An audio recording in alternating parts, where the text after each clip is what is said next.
colostomy and ileostomy. These two are surgical procedures that create an opening in the abdominal wall to allow for passage of stool.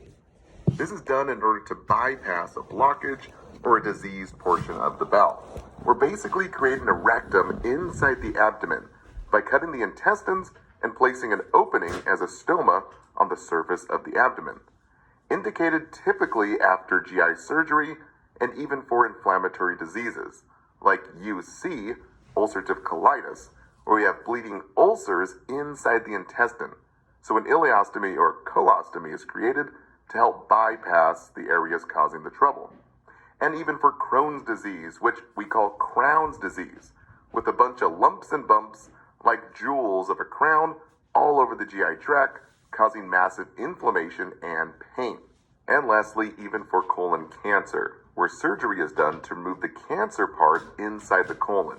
We're basically cutting the colon out like cutting out a pipe in a drainage system. Eventually, we're going to reattach the healthy parts of the colon back together. But before we do this, we have to give the bowel some rest.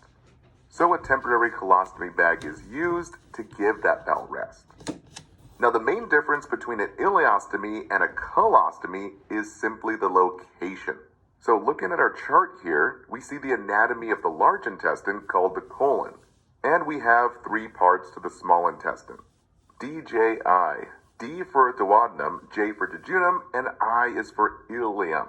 So in a colostomy, we have an opening in the colon, so we have brown feces that is firm. And in an ileostomy, we have an opening in the ileum of the right lower quadrant. And the key sign is green yellow liquid. Since these gastric juices haven't gone around through the colon yet, and so it's not brown or firm. So the memory trick we use is green and yellow is for ileostomy, and brown is down for colostomy. So just think green means go for ileostomy. Since, like on a signal light, green and yellow is go, we have liquidy fluids here. And brown is down, very firm because it's down farther in the digestive tract for colostomy. Now, don't let the NCLEX trick you with sound-alike names here. Colostomy is not a colonoscopy. Colonoscopy is a camera tube that goes up the rectum to look for cancer and polyps. So just think scopy is for scope, and ostomy is for an opening. Very, very different. One is a scope or a camera, and the other one is an opening. Now, in terms of complications, immediately post-operative is fluid and electrolyte imbalances. This is huge on the NCLEX and nursing exams, since these ostomies drain a lot of fluid here. Think where fluids flow, electrolytes go. Or, in other words, where fluid loss, we have electrolyte loss too. So Saunders mentions a client just had surgery to create an ileostomy. The nurse assesses the client in the immediate post-operative period for which most frequent complication, fluid and electrolyte imbalances. So write that down. Huge. Now, in terms of care for an ostomy, the stoma assessment is priority. So to make this super simple, just think a stoma assessment is like giving someone a kiss. You want to have good, red, beefy stoma after surgery. That's pink in the long term and moist and shiny, just like lips. Now, I know it's kind of gross, but this means good circulation. So once again, red and beefy after surgery, and then pink in the long term. And key terms again, moist and shiny. Really bad lips or a bad stoma assessment that we must report to the HCP is cold or any discoloration that's not pink or even red or beefy. So pale, gray, dusky, and even purple. Guys, this is bad. This means no circulation present.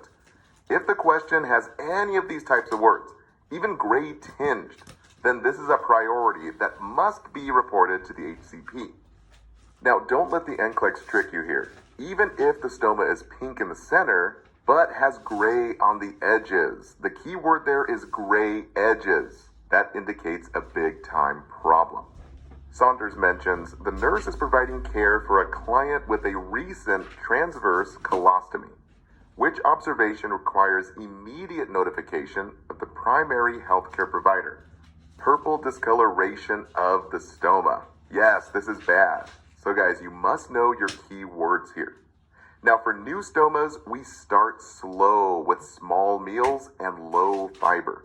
A big topic on exams is a client with a new ileostomy. And the diet is to, key terms here, avoid high fiber and gassy foods. 4 to 6 weeks post-op. So the big no-no list that always shows up on exams. No broccoli or Brussels sprouts, no cauliflower, no beans, no multigrain bread, and even no eggs here, as well as no dairy like cheese and milk. And we also avoid hard to digest foods. So no popcorn, no seeds, or nuts. These may get stuck inside the stoma, clogging it and causing pain. So I'd recommend to pause your screen and write down this list. Now, a common NCLEX question is a client who has a new colostomy. The nurse should encourage which diet for 4 to 6 weeks post-operatively? And the answer is low fiber. Now, as mentioned before, a big key point is fluid intake. So we recommend 3,000 mLs per day. That's around 3 liters. Now, don't let the NCLEX trick you here. Not 2,000 and not 2,500 per day. But the key number is 3 liters or 3,000 mLs per day to prevent dehydration. Next, we teach irrigation for clients with colostomies at the same time every day to train the bowels. Now, this is typically done for colostomies and not for ileostomies, because colostomies is down with the brown here. We have very firm, hard stools because it's a colostomy. And ileostomy, we usually have liquid stools, so we don't need to irrigate. So for colostomies, we use 500 to 1,000 mLs of warm tap water, not cold. Remember, cold means cramps. Secondly, we place the bag above the ostomy at shoulder height, and if cramping occurs, then we stop the fluid until the crampings pass. And we always check the temperature of the fluid to see if it's cold. Remember, cold means cramps. Next, we teach the patient to empty the pouch when it's 1/3 full, not 1/2 full. This is actually a recent change here. Now it's 1/3 full on the NCLEX. So write that down. 1/3 full to prevent leaks and spills.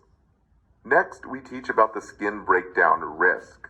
We always teach clients to cleanse the peristomal skin meticulously. So write that down. We want to protect the skin around the stoma here by measuring the skin barrier and cut for the opening size of the stoma. Just slightly bigger than the stoma, about 1/8 of an inch larger here. This is done to protect the skin around the stoma here. If the skin barrier is too large, then stool and gastric juices will just irritate and eat away at the surrounding skin here, causing skin breakdown. Now, last but definitely not least is the psychological risk of disturbed body image. This one came up a few times on various question banks. So Hesse mentions a patient with a permanent colostomy because of cancer. The patient appears depressed, does not speak much, and refuses to look at the ostomy. Which comment would be most therapeutic? You seem to be down about something. What are your concerns? So yes, these type of questions are the most difficult. We always want to ask and assess for more questions. Remember, assessment comes before interventions.